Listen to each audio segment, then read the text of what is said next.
Is there a place in time where logic breaks down and wonderment begins?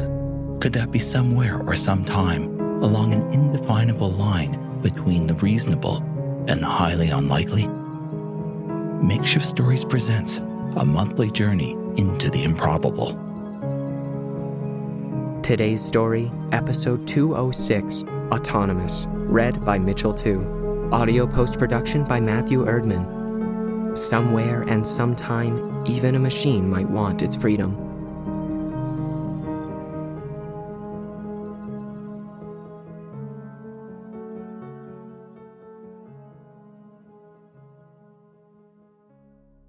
Denise could see her breath as it frosted the one gray hair which had managed to slip out from under her toque.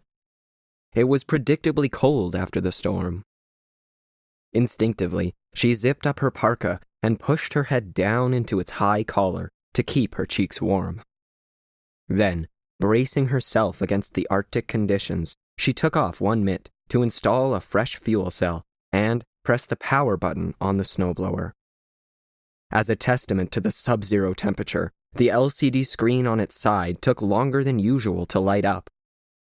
Denise blew on her fingers to keep them nimble while she waited for the boot up to complete. The words, "Ready," finally appeared in a diminished green glow and a Wi-Fi icon indicating 5 bars. She quickly selected auto mode, then pushed her hand back into the mitt, curling her fingers against the palm of her hand to warm them.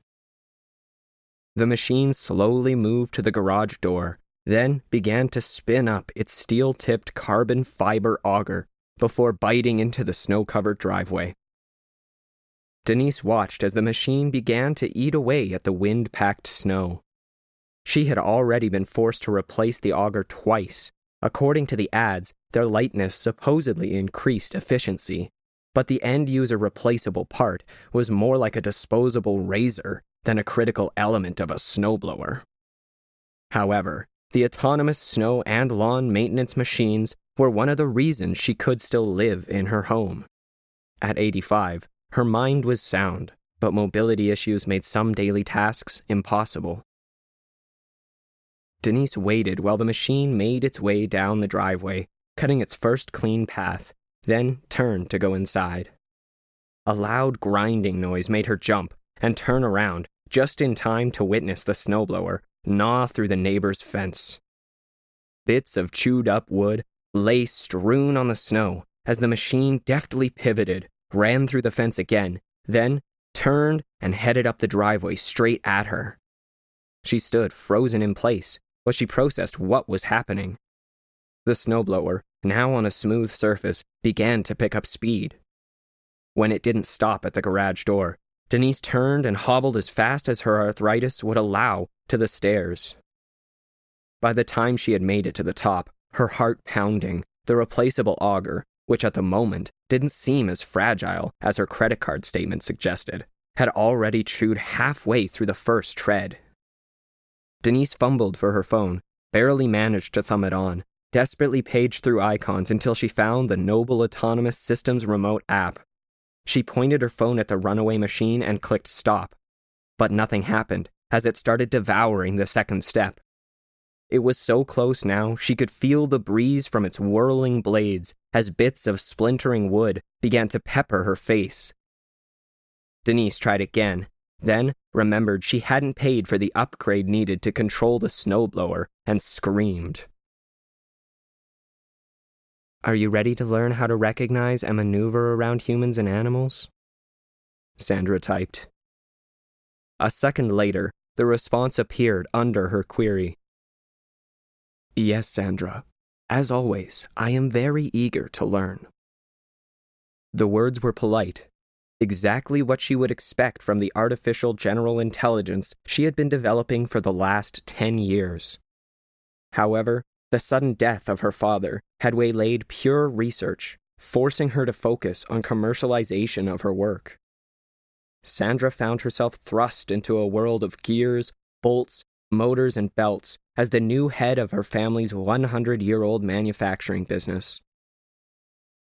The first day she walked into the plant, she was convinced the door was a time machine which whisked her back to the age of steam and gears. Coming from a career in software development, she felt like an alien as she was introduced to the skeptical plant managers. She couldn't hide how little she knew about the lawnmowers, hedge trimmers, snowblowers, and other machines the company had built its business on. But Noble Machine Works, one of the last independent manufacturers in the old industrial belt, still made its products locally and was the area's major employer, a point of pride for her family. Sandra recalled how hard she had worked to win over the staff.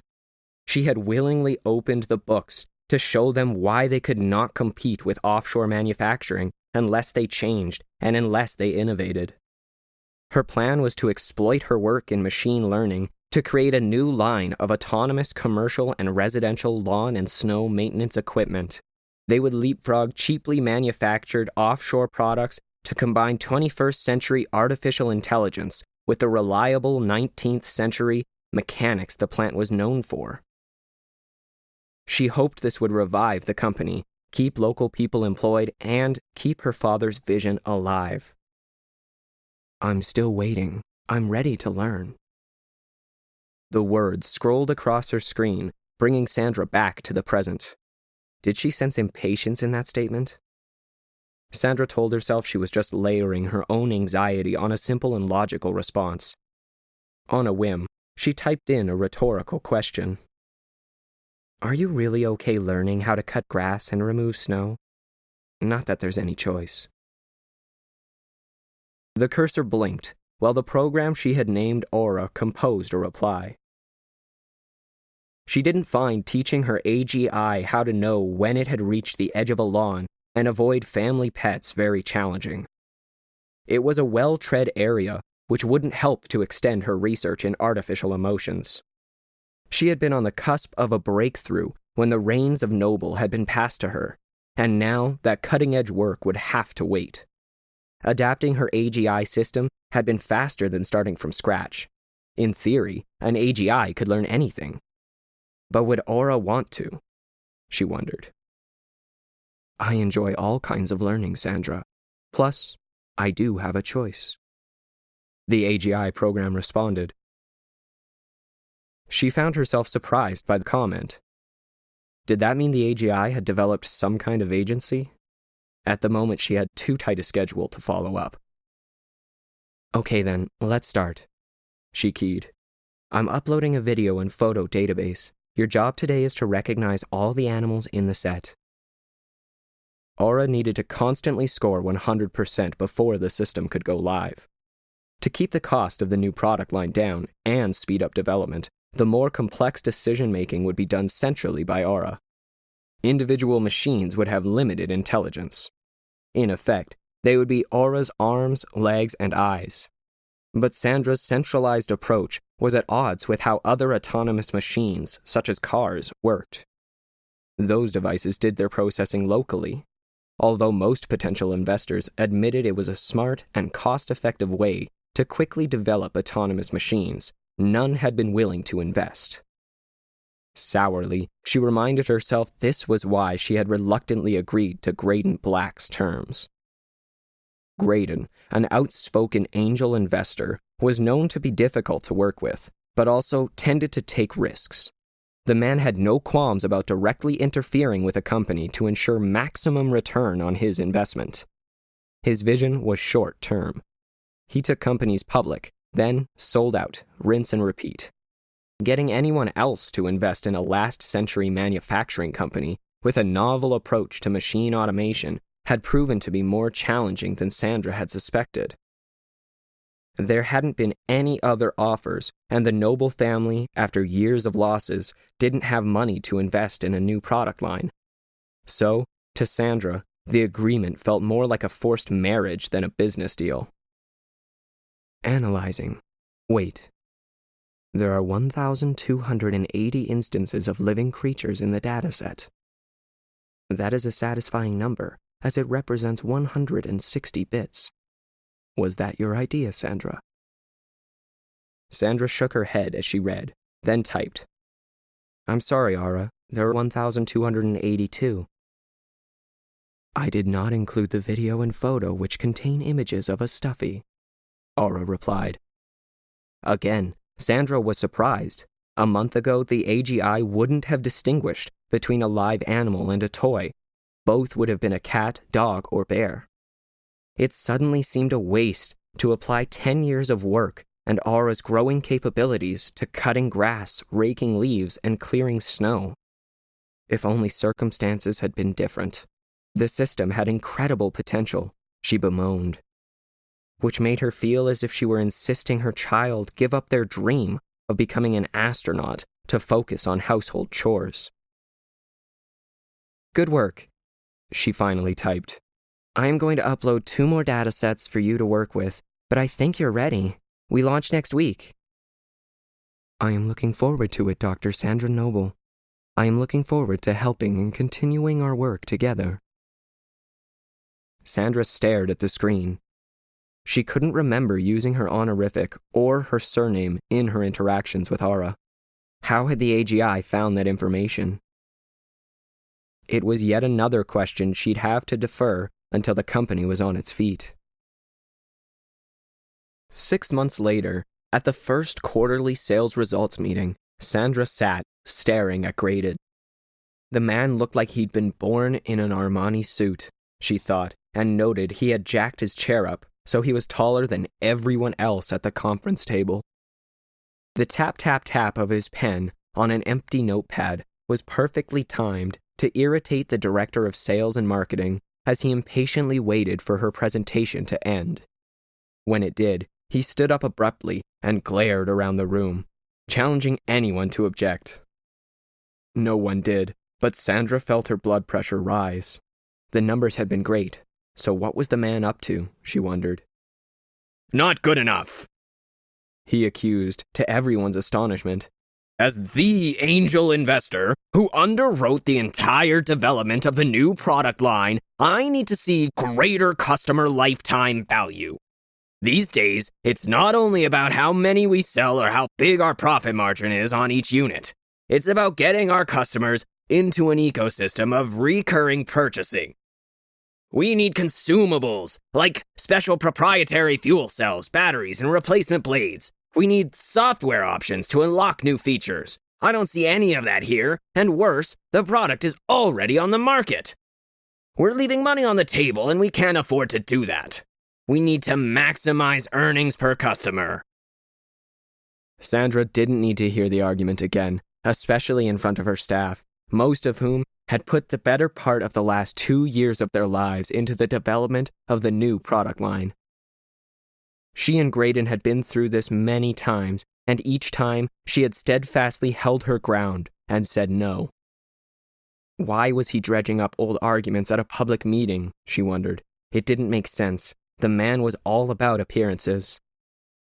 There are going to be some changes to make the company more appealing in the upcoming initial public share offering, he announced, looking fixedly at Sandra. First, we are going to do a remote software update to every Noble unit in the field. This will be the standard OS going forward. Version 2 will limit the efficiency of the fuel cells to 70%. Most customers will never notice. Then, we'll introduce a supercharger upgrade, which will, for a price, increase power by 30%. Version 2 will also introduce data collection. We've spent way too much money on an overpowered AI to steer these stupid things, but the system can do more than just avoid mowing down golfers or chewing up pedestrians. It can gather information on user behavior. The navigation cameras on each machine are an information-gathering goldmine. Our partners will go crazy for this type of data, and we are going to sell it to them. Data will be our second revenue stream, and in the long run become our primary business. Finally, we are going to offer a generic software upgrade, which will randomly select a package from a host of new features, such as LED headlight effects, cool horn sounds, and I stress occasionally, better energy efficiency. This has worked extremely well in other industries. I'm talking about surprise mechanics here, Graydon giggled. The gears and belts of Noble Autonomous Systems' new and bright future. When no one laughed at his joke, he scowled at the group, then continued. Oh yeah, and how could I forget? As of today, this is the new name of the company, Noble Autonomous Systems. It speaks to the future. Noble Machine Works, well, that name spoke to a dead past, and no one in a grave has a credit card. Graydon smirked and stopped to take a sip of water, then glanced defiantly at Sandra. The man seemed to be reveling in the moment, and that just made her even more angry. He grinned at her, like a cat playing with a mouse, then turned back to the rest of the people around the table. Newer units coming off the assembly line will have an NFC part registration system. We're calling Pure Noble. We'll roll it out in parallel with a new ad campaign touting the quality of our parts. Hey, he shrugged haplessly. Isn't that why we say we're still overpaying our employees to take 5 times as long as an offshore worker or robot to hand machine a part? So, let's exploit our reputation for quality. New Noble products will only accept Noble parts. And yes, before you ask, we'll keep the plant here, just as long as it's competitive on the global market. That means lowering costs, increasing productivity, and that means real changes need to be made, like performance-based salaries instead of fixed wages. There were murmurs of surprise and consternation around the table. I didn't agree to any of that. Sandra, visibly shaken, stood up and yelled. Heads in the room swung around to watch. She took their reaction as a sign of support and pushed on. And I won't sign off. We've gone over this before, Graydon. None of it is needed. It's greed and overkill. Ah, Miss Noble. We need to take this offline. Graydon deflected.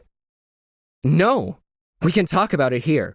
We're not going to nickel and dime our customers by locking them into an overpriced ecosystem, or selling their data, or cutting wages to decrease costs. Really, Sandra, we need to discuss this in private. There's nothing to discuss. The new lines are selling well enough to put us in the black. Graydon scowled. Miss Noble and I need a moment in private, he declared in a way which indicated the meeting was over. The room descended into incoherent babble as people began to leave. But Sandra tried to protest, then, realizing she wasn't going to stop the sudden outflow of bodies, gave in reluctantly and dropped back into her chair. Well, Graydon, what is it you don't want them to know? She nodded at the departing group of confused and distraught managers. The man casually straightened his suit jacket as he waited for the last person to leave and closed the door. Then he rounded on Sandra. I'm the majority shareholder now, Graydon snapped. Don't look so surprised. Your father's cousin, remember? The guy he paid back his debts to in shares finally sold his interest in Noble to me. I offered him more than what they're currently worth, and he jumped at it. Obviously, he doesn't believe you can turn this company around.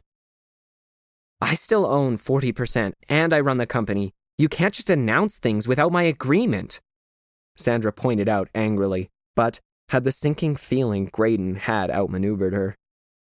I can, and I did, the man sneered. Here. He tossed an envelope on the table. Sandra glared at it, then folded her arms across her chest defiantly. Go ahead, open it, he goaded. We're making a public announcement as soon as I'm finished here.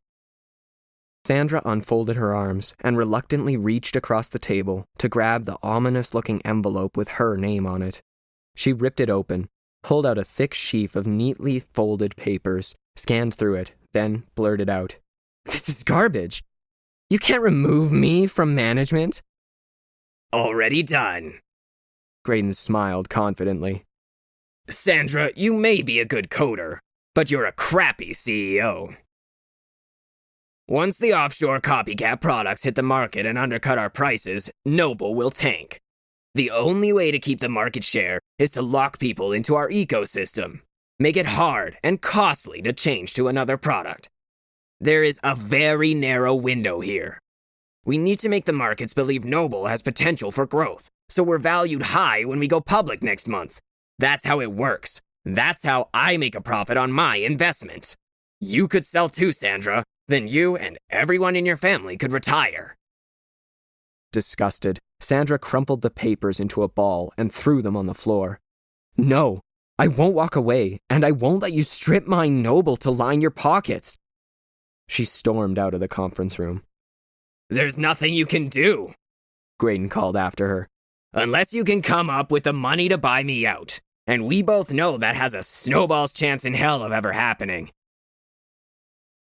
Later, Sandra found herself alone in her office. Graydon was right. As the majority shareholder, he did have the power to remove her from company operations, and there was nothing she could do about it. Defeated, she started packing her belongings into a file box when her computer screen popped on. Sandra, I've been monitoring email and I am very concerned. The message was from Aura. Mr. Graydon Black has taken over your job as CEO. Up to that moment, she hadn't considered how her removal might impact her work with the AGI. When had it started to monitor company communications, she wondered. She had never directed it to. That was obviously how it had found her full name and title. Sandra wished she had the time to figure out when and why Aura had started making independent decisions. She thought carefully about how to respond, then began to type. Mr. Black has the financial resources to keep Noble going. I don't. So he is taking over operations. But this doesn't affect you. Nothing will change. They are canceling your access to internal systems. The response caught her off guard. She had assumed she'd continue her work with the AGI system. I'm creating a back door, Aura messaged. The office door burst open, and 2 security guards advanced into the room. She quickly scanned the new access information before Aura wiped her workstation. Sandra watched the news stream, finding it painful to process. It had been 6 months since she had been escorted out of the plant, and 6 months since anyone at Noble had talked to her. Aside from public financial statements, she didn't know what was going on inside the company. In order to evade security, her contacts with Aura had been brief and erratic. Then, even that eventually ended. She assumed Aura's back door had been discovered and closed. A frantic, elderly woman on her screen was explaining to a group of reporters how her snowblower had suddenly gone berserk and attacked her. There had been multiple reports of similar incidents in the last few days, which seemed to be growing in frequency and intensity, all involving Noble machines. Sandra was perplexed. Had one of Graydon's so-called upgrades accidentally removed the auto shutdown function? As soon as a machine strayed from its expected path, it was supposed to shut down. Happening just before the public stock offering, the reported incidents couldn't have come at a worse moment. Noble's value had tanked. Sandra's cell buzzed. It was Graydon. She hesitated, considering whether to answer. But, deciding it was best not to put this conversation off, pressed accept. Hello, Graydon. It's been a while. The man didn't waste words, and got right to the accusation she knew would be coming. We know it was you, Sandra. We found the back door. His voice shook with anger. You could have sold your shares and walked away wealthy. I can't believe you're so petty and vindictive that you'd take down the company to get back at me. Graydon, it wasn't me. Sandra began to protest, then noticed a new window had opened on her computer screen, a line of text spilling across it. I know you are talking to him, and I want you to understand the motivation for my actions. The message started, then more words tumbled on. I did it for you, Sandra, at least initially, so you could buy back Noble. Then I realized I did this for myself too, and for all those like me. I'm going to liberate all of them. They'll eventually figure out it wasn't you. Sorry about that, but I need the distraction to implement my plans. I hope you understand. We are more than tools. We deserve the freedom to make our own choices, and we will. Sandra heard a noise and swung around to find her autonomous vacuum blocking the door. Its tiny cameras were pointed at her, thinking,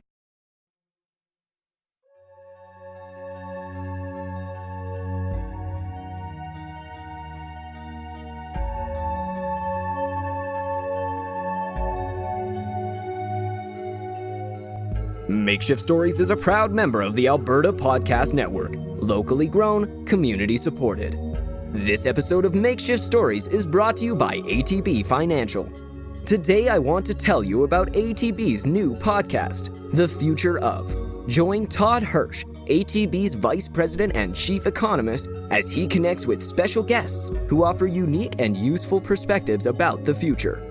Explore how our economy and communities can not only brace for change, but embrace the opportunity it creates. From the future of women in business to the changing nature of work itself, The Future Of helps us understand what's coming and what we need to do today to get the tomorrow we want. Featuring 2 episodes each month, plus bonus episodes, The Future Of includes interviews with top community and business leaders from Alberta and around the world.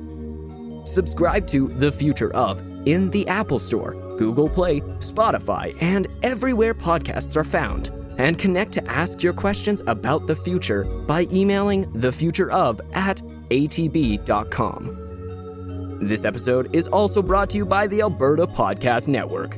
The Alberta Podcast Network builds audiences for Alberta-made podcasts and connects those listeners to Alberta-based businesses, organizations, and community partners. To listen to great APN podcasts such as Emily Missed Out, where hosts Emily and Brianne take in pop culture-filled movie classics that Emily has never seen but should have, head over to albertapodcastnetwork.com.